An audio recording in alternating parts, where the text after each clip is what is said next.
Hey, welcome to Cody the Car Guy. So if you're driving down the road and you feel like your power steering has gone out and you see a battery light pop up like this, also your vehicle can also start to run hot up here, well, you probably just had your serpentine belt break, or you're also known as your drive belt.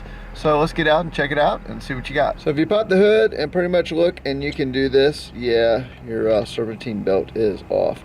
There's several causes that can be. You could have a broken belt, you can have a tensioner pulley that has gone bad, an idler pulley that has gone bad, a water pump has gone bad. On this one right here, the tensioner has actually gone bad and it is coming apart and turning it sideways, spitting the belt off.